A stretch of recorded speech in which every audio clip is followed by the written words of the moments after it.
Amém? E é disso que nós estamos falando. E eu já falei desse assunto várias vezes. Eu comecei a falar desse assunto, eu ainda tinha cabelo na cabeça. Acredite ou não. E todas as vezes que eu sento para entender mais o meu Senhor, Ele se mostra de uma maneira nova, de uma maneira que eu não entendia, porque a minha mente é limitada. E Ele me mostra a beleza de quem Ele é. E quando eu contemplo a beleza de Cristo Jesus, cada vez mais eu posso compreender o que significa eternidade, o que significa propósito eterno, o que significa o reino de Deus. Para mim poder entender o reino, o propósito eterno, eu preciso entender Cristo Jesus. Ele é a revelação de todas as coisas. Através dele flui todas as coisas. Então, o que nós estamos tentando trabalhar aqui, e se nós continuarmos falando sobre Jesus pelos próximos 1000 anos, todas as vezes que nós iremos falar de Cristo Jesus, Ele vai se mostrar de uma multiforme, de uma graça e uma sabedoria diferente, que você fala assim, uau, eu não conseguia ver Cristo por esse aspecto, né? E é isso que a gente quer fazer nessas semanas, poder entender quem é o nosso Senhor. Poder entender o que está no coração do nosso Senhor Jesus Cristo. Quando Ele morreu naquela cruz, o que estava lá dentro pulsando no coração dele. Qual que era o propósito dele? Qual que é o propósito de Jesus quando Ele olha para mim, quando Ele olha para você, quando Ele te veste com roupas novas, quando Ele te coloca numa família real? Porque muitas vezes nós achamos que o nosso sobrenome determina a nossa família, né? Aqui na terra. Mas existe um nome que nós recebemos que nos inclui em uma família real e eterna. Imagina se você fizesse parte da família real da Inglaterra. Como você se vestiria? Como você andaria? Por onde você andaria? E esse é um reino passageiro e humano. Agora o Senhor Jesus veio estabelecer um reino eterno, onde Ele nos chama para nesse reino fazer parte. Nós somos reis e sacerdotes em Cristo Jesus. E é dessa maneira que nós precisamos compreender o reino de Deus. E hoje nós estaremos falando sobre o segundo aspecto da vida e a obra de Jesus, que é tornou-se homem. Eu perguntei, eu estou discipulando o meu amigo, o ChatGPT. Eu pergunto algumas coisas para ele e falo, isso aí não tem contexto, está fora de contexto. Então vamos construir junto essa ideia? Aí eu vou, né? Ele me ajuda, eu ajudo ele. Porque ele está meio que desatualizado em algumas coisas. O que é atual, o que é verdadeiro, o que não passa, é isso aqui, ó. É isso aqui, a palavra eterna. Se ela estiver no teu coração, você é capaz de discipular até o chato. E eu perguntei para ele, quais foram os 10 maiores acontecimentos dos últimos 2000 anos? Primeiro deles, surgimento e expansão do cristianismo. Eu falei, you are right, man! Segundo, a queda do Império Romano do Ocidente, e onde nasce a Idade Média. Terceiro, a invenção da empresa através de Gutenberg. Isso aconteceu no ano 1440. Isso revolucionou a empresa. Quarto lugar, descobrimento marítimo. Também foi algo transformador. Quinto lugar, reforma protestante através de Martinho Lutero. Sexto lugar, revolução científica, século XVI e século XVII. Mudança radical na forma como o mundo era compreendido. Sétimo lugar. Oitavo lugar, desculpe, as 2 guerras mundiais. Isso foi algo bárbaro. Essa semana eu estava vendo um filme com o Leb, a Primeira Guerra Mundial. 4 anos, mais de 20 milhões de pessoas morreram na Primeira Guerra Mundial. 20 milhões de pessoas. Aí depois a Alemanha perdeu. Aí o que acontece? Segunda Guerra Mundial, Hitler vem e devasta e faz e aí são mais de 60 milhões de pessoas. Segunda Guerra Mundial. Nono lugar, a criação da internet. Isso revolucionou o avanço da comunicação, informação e a conexão global. 10º lugar, a queda do Muro de Berlim e fim da Guerra Fria. E hoje eu quero falar do acontecimento mais estrondoso e mais maravilhoso que aconteceu, que é um Deus eterno, poderoso, se tornar homem.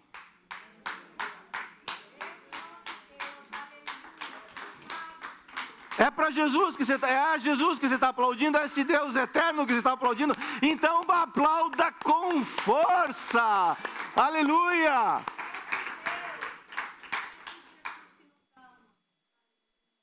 Ele ocupa na Trindade a posição de filho. Coexistência eterna com o Pai e o Espírito Santo. Iguais em essência, glória e majestade. O Deus eterno, onipotente, onisciente e onipresente se fez carne. Aquele que criou todas as coisas com o poder da sua palavra, decidiu entrar no tempo e no espaço, assumindo a natureza humana. Filipenses 2:5. Tenham entre vocês o mesmo modo de pensar de Cristo Jesus, que, mesmo existindo na forma de Deus, não considerou o ser igual a Deus algo que deveria ser retido a qualquer custo. Pelo contrário, ele se esvaziou. E a gente vai falar sobre o que significa esse esvaziamento hoje. Assumindo a forma de servo, tornando-se semelhante aos seres humanos e reconhecido em figura humana, ele se humilhou, tornando-se obediente até a morte e morte de Cristo Jesus. De cruz, desculpe. O Filho de Deus se fez homem para que os filhos dos homens pudessem se tornar filhos de Deus. Isso é maravilhoso. Tá certo? E a primeira coisa que eu quero falar sobre a encarnação de Cristo Jesus é que o Emanuel, Cristo Jesus, Emanuel significa Deus conosco. Lá no Éden, a história de Deus procurar o homem sempre foi uma iniciativa dele. Lá no Éden, todos os dias, Deus procurava Adão para poder se relacionar com Adão. O pecado afastou, o pecado desligou o homem de Deus. E o homem não conseguia ter mais relacionamento com Deus. E Deus não poderia se relacionar com um ser pecador. Presta atenção nisso. Isso define o Evangelho. Aí o que acontece? Deus envia Jesus Cristo. Por que Jesus tem que vir como homem? Porque a humanidade tinha caído. E Deus precisava de uma nova matriz para poder restaurar o homem. E o Emanuel se torna um ser humano. Mateus 1:23 fala assim: eis que a virgem conceberá e dará à luz um filho, e ele será chamado pelo nome de Emanuel. Emanuel significa Deus conosco. O que é a encarnação? A encarnação é o ato pelo qual o Filho de Deus eterno, o Verbo da vida, assumiu a natureza humana, tornando-se plenamente homem, sem deixar de ser plenamente Deus. O que significa isso? Quando Deus ele envia o seu Filho Jesus, quando Jesus veio à Terra, ele não veio somente sendo homem. Ele veio sendo homem e sendo plenamente Deus. Porém, um detalhe, Jesus ele abriu mão dos atributos de Deus. A onisciência, a onipresença, a onipotência, Jesus ele abriu mão desses atributos. Porque se a obra que Cristo Jesus, que ele fez aqui na terra, fosse como Deus, como nós iríamos fazer as mesmas obras que Cristo fez? Por isso que ele foi ungido pelo Espírito Santo e poder. Então toda a obra que Jesus fez foi através do Espírito Santo de Deus. Por isso que quando ele foi assunto aos céus, ele fala para os discípulos tristes, os discípulos falam: não vai, para onde você vai? E aí Jesus fala assim: olha só, deixa eu falar uma coisa para vocês. Se eu não for, o Consolador não virá. E é necessário que o Consolador venha em cada coração, sobre cada coração, para que vocês possam dar continuidade à obra que eu comecei. Tá certo? 700 anos antes desse acontecimento, Isaías profetiza que isso iria acontecer. Isaías 7,14. Portanto, o Senhor mesmo lhes dará um o quê? Sinal. Eis que a virgem conceberá e dará à luz um filho, e lhes chamará Emanuel. Então, a primeira coisa que eu preciso entender dentro dessa humanidade de Cristo Jesus é que Ele é Deus conosco, Ele é presente, Ele está entre nós. Isso não é um ato religioso.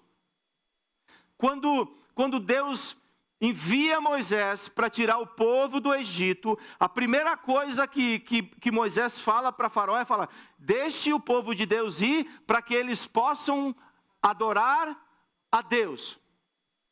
O que Deus estava trabalhando nesse processo? O relacionamento entre ele e o povo. Quando Deus cria a tenda, o tabernáculo de Moisés, o que Deus estava estabelecendo? Era um relacionamento entre Deus e o homem. E o processo anda. Quando Jesus veio, quando Jesus ele encarna, ele pisa na terra, é o Filho de Deus, a presença de Deus tabernaculando entre os homens mais uma vez. É o Deus vivo entre nós. Isso significa o Emanuel. Ele andou entre nós. E os discípulos, eles falaram assim: nós vimos a glória dele, que é o texto base. Nós vimos a glória dele. Ele é cheio de graça, e cheio de verdade, e tem poder. Esse é o Filho de Deus.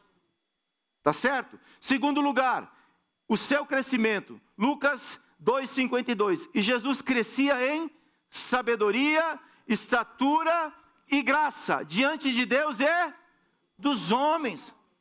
Jesus passou por todas as etapas que um ser humano passa. Ele foi criança, ele foi pré-adolescente, ele foi adolescente, ele foi um adulto.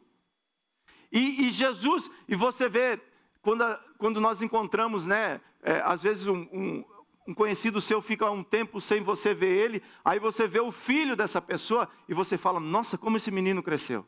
É questão de 2 anos, 3 anos que a mudança é clara. O que nós estamos detectando? O crescimento físico. Só que Jesus crescia fisicamente diante dos homens e também crescia espiritualmente diante de Deus. Esse crescimento, ele tem que ser paralelo, ele tem que andar junto. Você precisa crescer como homem diante dos homens. E você precisa crescer como homem diante de Deus. Terceiro lugar, tem outro verso aqui. Provérbios 3:3. Aqui é Salomão recebendo o discipulado do seu pai Davi. Olha o que Davi fala para Salomão. Não deixe que a bondade e a fidelidade abandonem você. Amarre-as ao pescoço, escreve-as na tábua do seu coração. E você encontrará favor e boa compreensão diante de Deus e das outras pessoas. Quando Neemias estava lá na luta dele, reconstruindo os muros, lutando para cima e para baixo, tal. E o rei chama, antes disso, ele está na presença do rei. E o rei fala assim: Neemias, por que você está triste? O que está acontecendo com você? Neemias, ele fala o que estava acontecendo, o que estava no coração dele. E a Bíblia fala que ele encontrou graça diante do rei. O Lebi, essa semana passada ele assinou o contrato, agora o bichinho está empregado.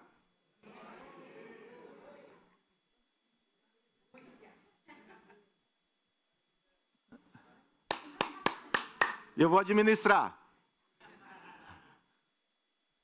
O que eu faço com tanta grana, pai? Isso é a gente pode ajudar nisso daí. E ele estava no processo de negociar o valor do contrato.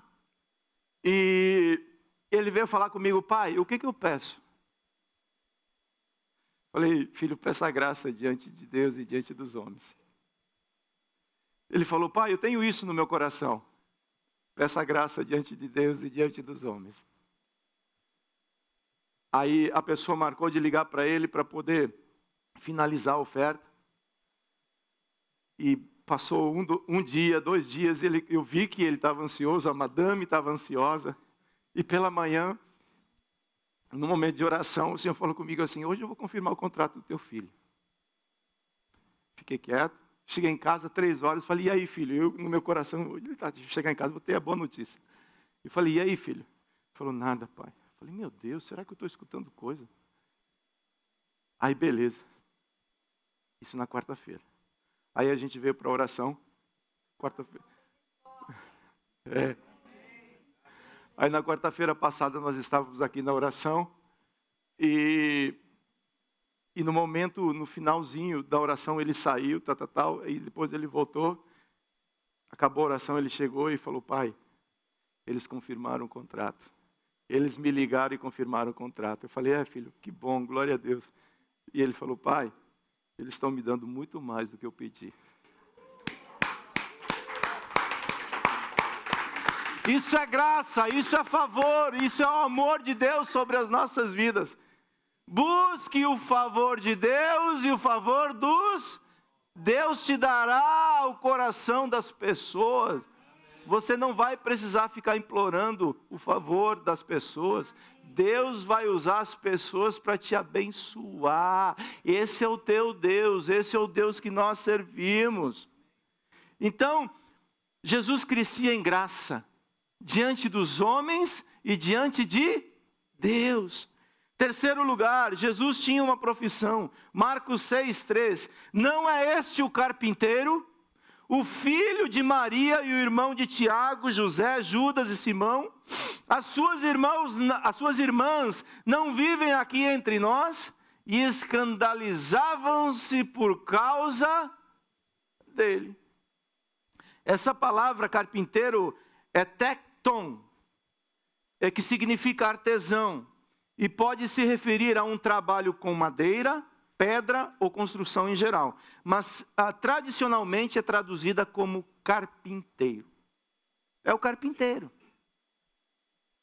É o cozinheiro. É a house cleaning. É o estudante. São esses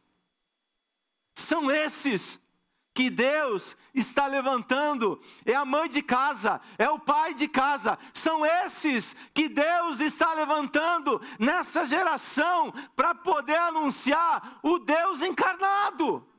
Pessoas simples, que na tribulação da outra pessoa que você for encontrar, talvez ela vai encontrar um house cleaning, talvez ela vai encontrar um carpinteiro, uma dona de casa, mas é mais do que isso. Então a sua profissão, a profissão de Cristo, foi uma grande oportunidade para, através dessa profissão, ele poder anunciar o reino de Deus. Eu falei para o Lebe, filho, você está indo para aquele lugar, para abençoar aquele lugar. Quando alguém te contrata, não é somente pela tua capacidade de poder executar que você está sendo contratado. Também é. Mas quando alguém te contrata, essa pessoa está pedindo para Deus abençoar a vida dela. Então Cristo tinha uma profissão. E último lugar nessa parte de introdução, Jesus teve limitações. Jesus experimentou nossas limitações para poder se compadecer das nossas dores. Sabe a limitação que você está enfrentando agora, ou já enfrentou, ou vai enfrentar? É natural nós passarmos por limitações, porque somos limitados. Você vai implantar algo. Meu Deus, para implantar algo é uma resistência enorme. Eu estava conversando ontem com uma pessoa, ele falou, pastor, como é difícil implantar algo? Eu falei, yes. Implantar algo não é fácil. É mais fácil pegar um negócio já pronto. Por isso que tem tanta gente desistindo e tentando pegar algo pronto, ao invés de estabelecer algo novo. Mas segue em frente, filho.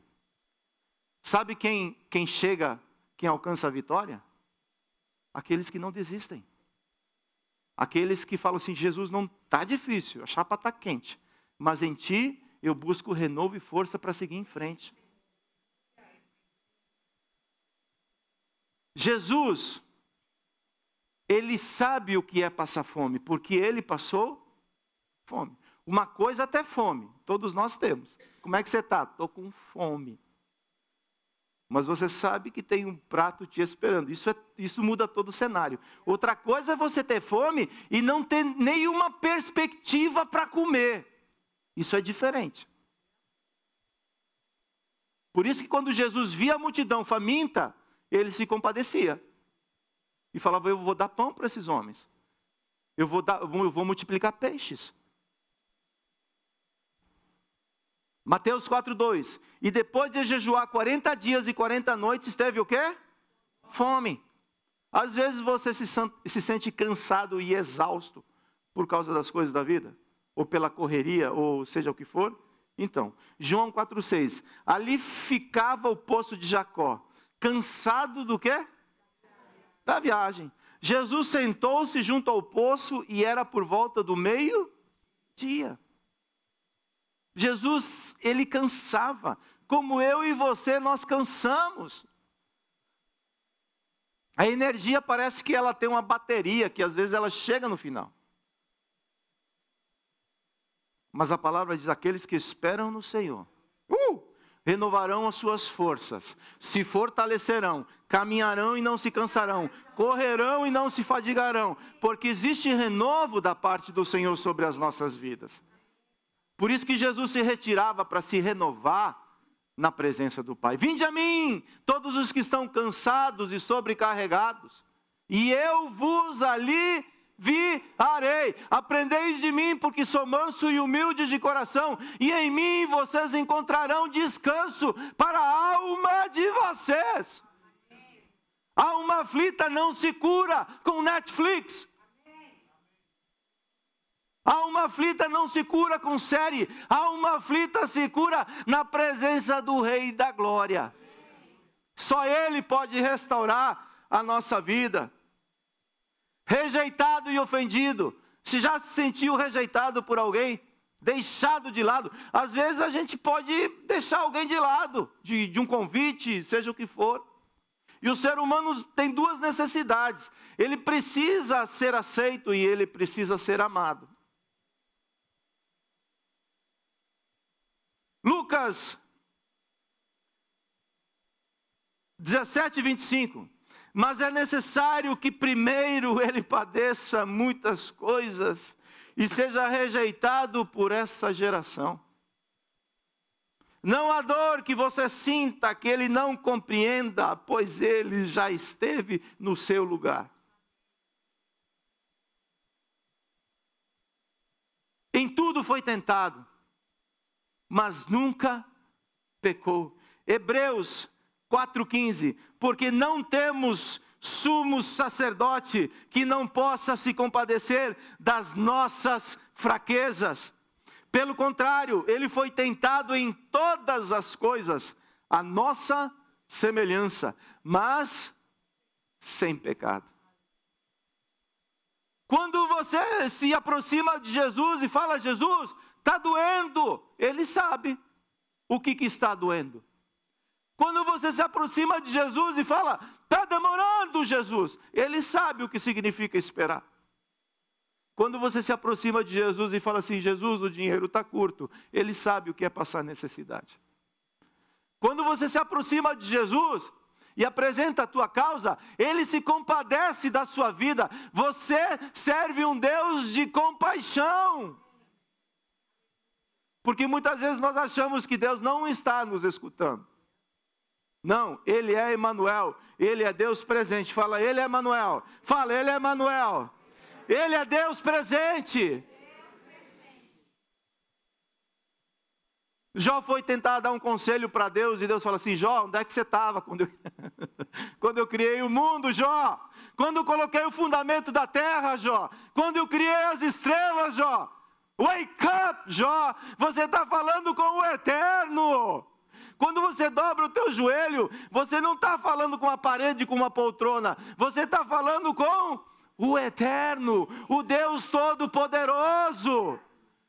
Por isso que há tanta resistência na oração. Que se nós não entendermos o que significa isso, nós continuaremos, às vezes, passando por alguns perrengues.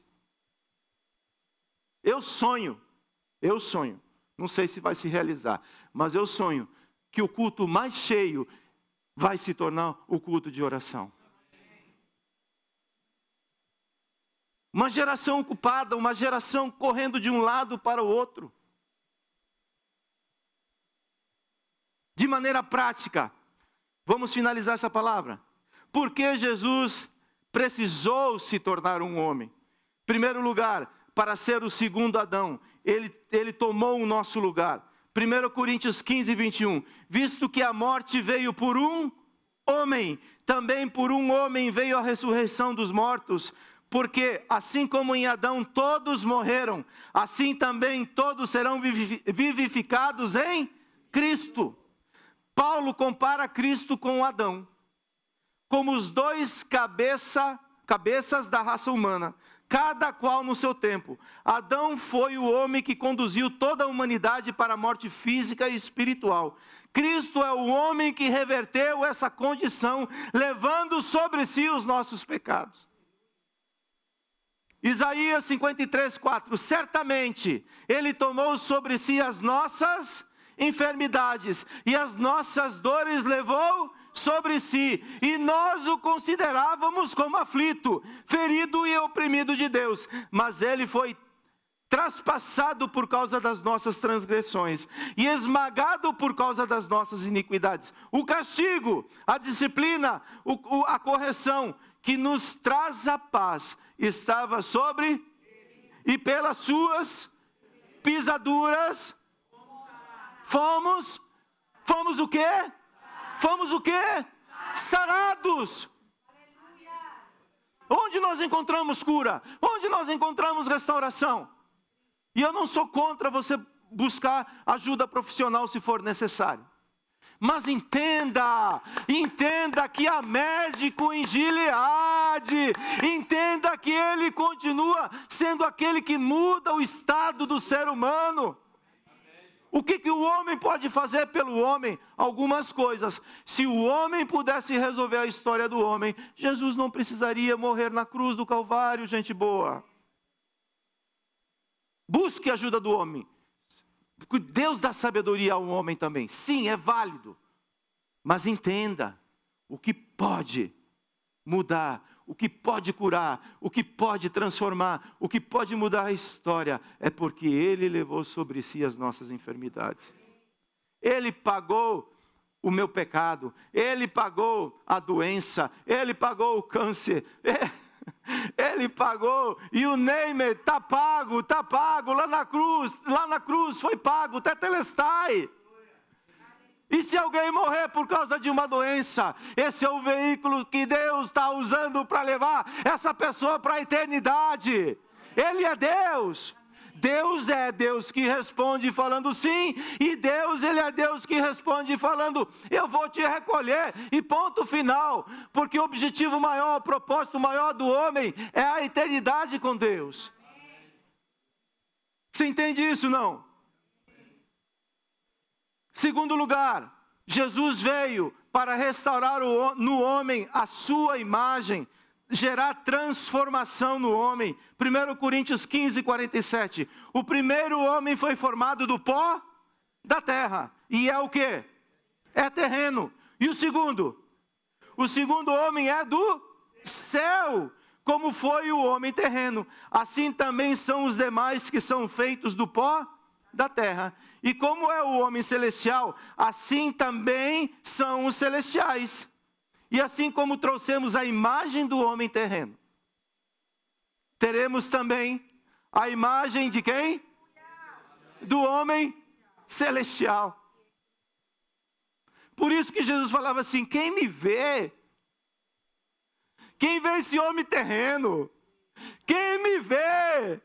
Eu sou um reflexo do Pai.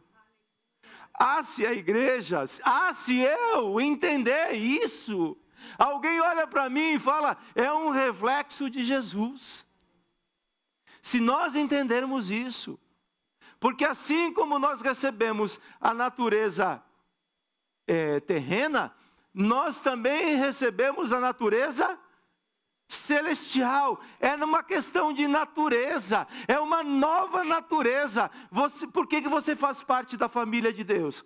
Porque você recebeu uma nova natureza. O cabeça de raça Adão falhou no propósito da multiplicação da imagem de Deus. Às vezes as pessoas perguntam assim: o que eu tenho que ver com Adão? Eu não estava lá. Yes, você estava lá, porque ele é a matriz. Quando uma matriz sai boa, o restante da multiplicação. Quando a matriz está estragada, o que acontece na multiplicação, nas cópias? Defeito. Por que o homem passa por essas situações? Porque a matriz falhou. Por isso que lá no Éden, Deus fala assim: mas eu vou enviar uma matriz que não vai falhar. Ele vai pisar a cabeça da serpente e vai restaurar a história do ser humano. Eu vou enviar uma nova matriz. Você entende isso, não? Por isso Cristo assumiu a nossa forma, para que pudéssemos ser transformados à imagem de Cristo. 2 Coríntios 3,18. E todos nós, fala todos nós, é abrangente, o reino é abrangente. E todos nós, com o rosto descoberto. O que acontece? Contemplando a glória do Senhor, somos transformados de glória em glória na sua própria semelhança, como pelo Senhor que é o Espírito. Essa palavra somos transformados é a mesma palavra que é usada no Monte da Transfiguração. Quando Pedro, João e Tiago, eles tiveram aquele impacto e Cristo foi transfigurado na presença deles, e João fala assim: cara, é bom estar aqui. É bom ver Cristo dessa maneira. E é a mesma palavra, onde Cristo, no seu corpo terreno, foi transformado por um breve momento. Também encontramos essa mesma palavra em Romanos 12:2. E não vivam conforme os padrões deste mundo, mas deixem que Deus os transfigure pela renovação da mente, para que possam experimentar o quê? Qual é a boa, agradável e perfeita vontade de Deus. A palavra nos ensina que para viver a perfeita vontade de Deus, é preciso passar por uma transfiguração na maneira de pensar. Pois o comportamento muda quando permitimos Cristo formar em nós a sua imagem. Muitas vezes nós queremos mudar um comportamento. Comportamento é formado nos processos. E para você mudar algo que é um comportamento, não é fácil. Para mudar um comportamento, você precisa começar ter uma nova atitude. E Cristo está falando assim: se vocês quiserem mudar o comportamento de vocês, treinem a mente de vocês para poder ser reprogramados, porque uma vez que a mente de vocês for reprogramada pela palavra, naturalmente o comportamento muda. E você vê a mudança de atitude. Ufa! A palavra nos ensina que para viver a perfeita vontade de Deus, é o que eu acabei de ler. E por último lugar, por que Cristo se transformou e tornou a forma, se encarnou como homem? Para ser o primogênito de toda a criação. Colossenses 1,15. Ele é a imagem do Deus. Repete isso, por favor. Ele é a imagem E o que mais? Leia isso daí. O primogênito de toda... Você faz parte da criação de Deus? A natureza faz parte da criação de Deus?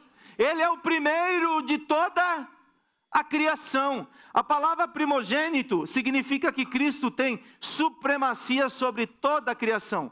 Reconhecer Cristo como primogênito é reconhecê-lo como o centro da criação, da redenção e da nossa esperança eterna. Cristo, ele é o primogênito dentre todos os mortos. Colossenses 1,18. Ele é a cabeça do corpo, que é a igreja. Ele é o princípio, o primogênito dentre todos os mortos, para ter a primazia em todas as coisas. Segundo lugar, ele é primogênito entre muitos irmãos. Romanos 8:29. Pois aquele que Deus de antemão conheceu, ele também predestinou para serem conformes à imagem do seu Filho, a fim de que ele seja o primogênito entre muitos irmãos. Às vezes você faz parte de uma família onde você é um filho único.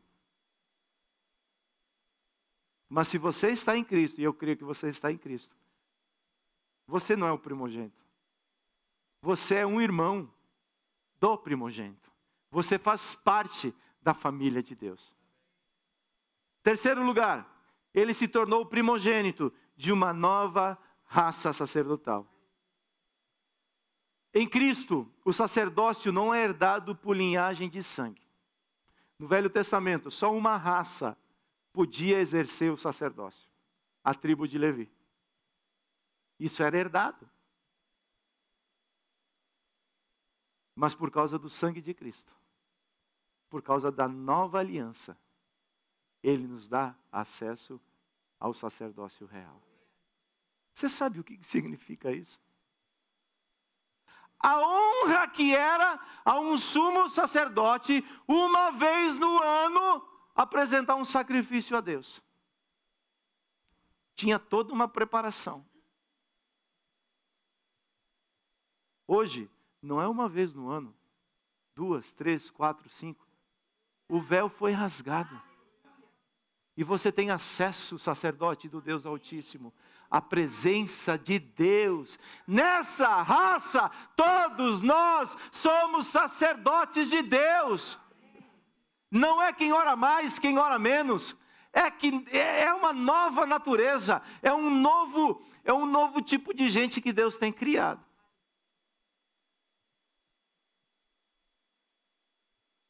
Primeira Pedro 2,9. Vocês. Quem é vocês? Eu, fala eu. Está falando comigo. Eu sou, levanta a cabeça, olha para mim que fala. Eu sou sacerdote do Deus Altíssimo.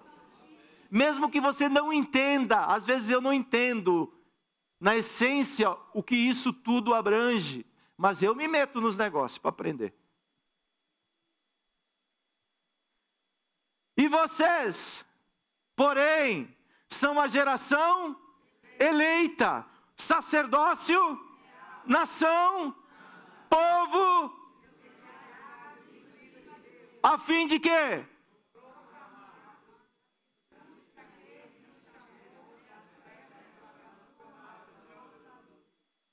Glória a Deus. Glória a Deus. Você não precisa de um manto sacerdotal. Você não precisa de uma mitra. Você não precisa de uma veste. As vestes sacerdotais são as vestes de justiça que estão sobre você. E elas precisam ser mantidas dessa forma. Sou um sacerdote de Deus, não por merecimento, mas porque Ele me ungiu para poder exercer essa função.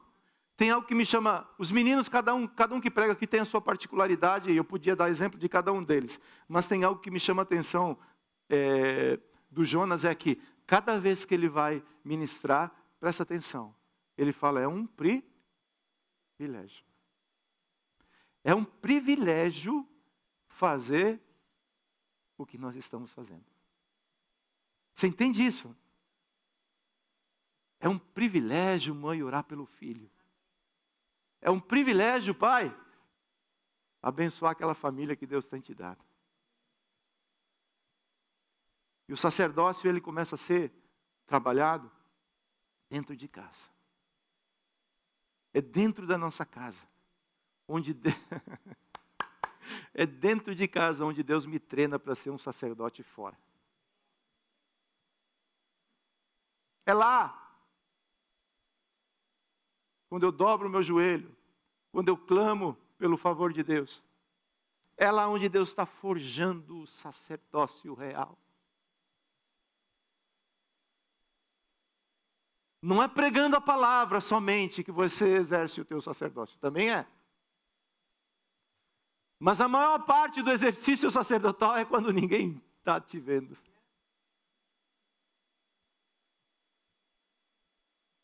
É quando ninguém está te escutando. É lá onde Jesus e o Espírito Santo está forjando em você esse ser maravilhoso.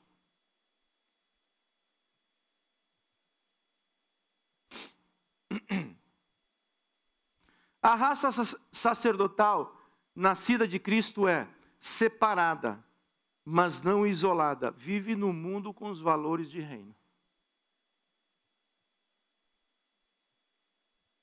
É uma raça que conhece a sua identidade.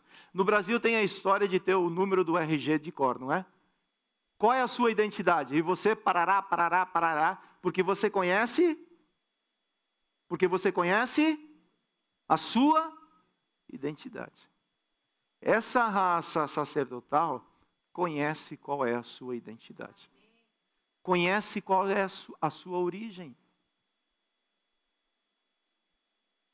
Conhece qual é o seu chamado para servir e proclamar o reino de Jesus. Conhece qual é o seu destino. Pior coisa é você estar diante de uma pessoa enferma que não conhece o destino dela. Presta atenção. Porque ela acha que ali vai acabar tudo. Mas essa raça sacerdotal, ela é chamada tanto para esclarecer os outros, como para conhecer qual é o seu destino.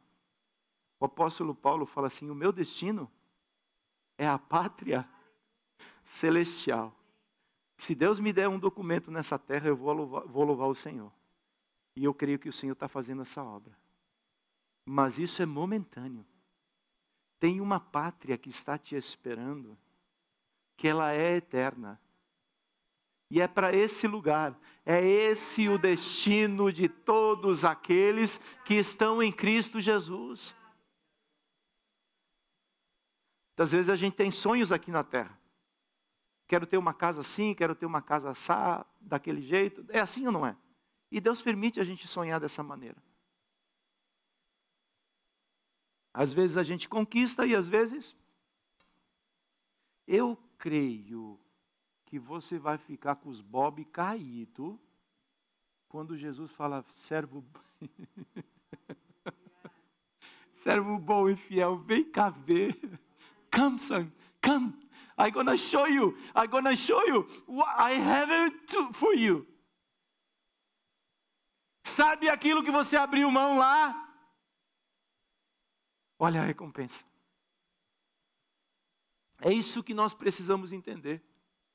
Se a nossa expectativa estiver só nas coisas dessa terra, nós iremos ficar presos àquilo que a terra pode dar. Nós precisamos sonhar com aquilo que o céu dá, aquilo que está prometido da parte de Deus para as nossas vidas. Eu não sei se eu vou conquistar todos os sonhos que eu tenho, mas eu tenho um sonho que está no meu coração, que eu quero conhecer pessoalmente o meu Senhor. E um dia nós voltaremos para essa terra com novos céus, uma nova terra, e reis e sacerdotes reinaremos com Cristo Jesus. Esse é o seu destino, Esse é o meu destino. A sua crise não determina o seu destino. O seu momento não determina o seu destino. Sonhe, porém apresente esse sonho diante de Deus. E deixa Deus falar com você. E você vai ver o que Ele vai fazer através da sua vida. Conclusão. Jesus se fez homem, não por obrigação, mas por amor. A encarnação é a mais profunda expressão de aproximação de Deus com a humanidade. Esse verso eu gostaria que todos nós pudéssemos ler esse verso juntos, que é João 3,16. Coloca aí, por favor, gente boa. Já está aí. Vamos lá, 1, 2, 3. Leia, por favor. Por quê?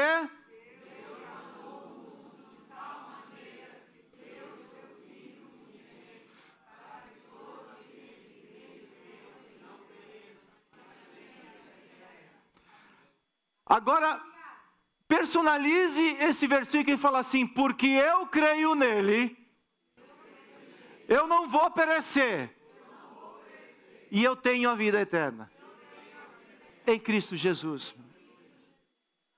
O unigênito, o único Filho de Deus, se tornou homem, para poder se tornar o primogênito de todas as coisas.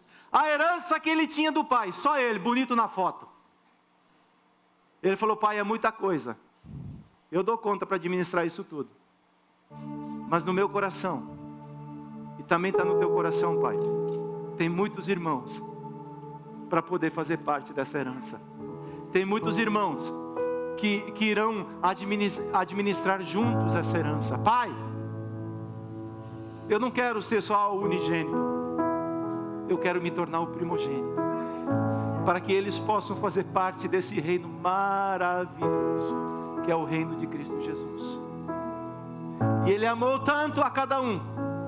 Ele me amou e te amou tanto, tanto, tanto, tanto, que se entregou como prova do seu amor, para que não mais, nem eu e nem você, possamos perecer. Passar por algumas situações é diferente, mas aqui perecer é perecer da presença de Deus continuamente, perecer da presença de Deus continuamente. Isso não irá mais acontecer conosco, porque o Emanuel, o Deus presente, Ele está aqui. Qual é a sua história? Qual é o seu momento? O que você está vivendo? Eu talvez não consiga compreender, mas o Emanuel, o Deus presente, Ele é capaz de mudar essa circunstância. Aprenda algo. Você não anda sozinho. Se eu colocasse o Duda como seu guarda-costa, o Duda e o Rogério, um querubim e um serafim,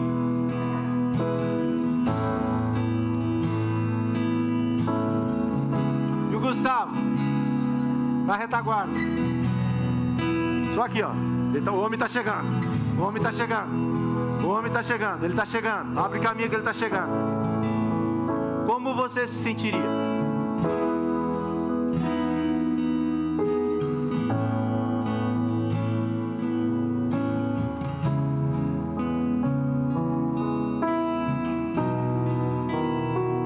O homem reconhece a presença do homem, mas existe uma presença que é do alto.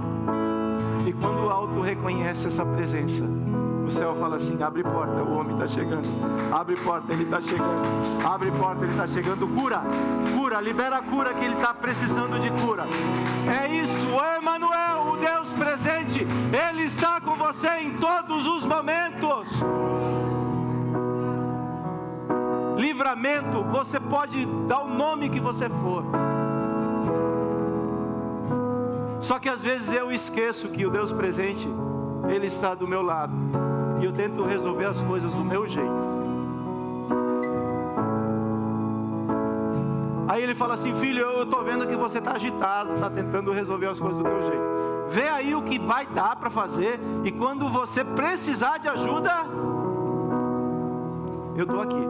Mas entenda, quando você buscar a minha ajuda, você tem que entender uma coisa: não é mais do seu jeito.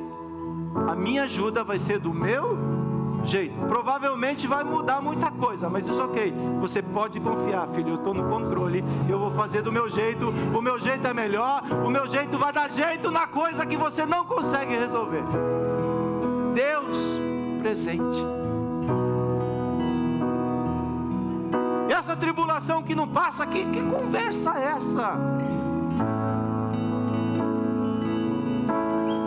O Deus presente está com você falando assim: ei, não temas, eu estou aqui. Eu estou aqui. E se passares pelo fogo, não vai te queimar, porque eu estou aqui. E se passarem pelas águas, você não vai se afundar, porque eu cuido da tua vida. Pedro achou que iria morrer afogado. Um pescador buscando socorro. Quantas vezes Pedro nadou no mar da vida?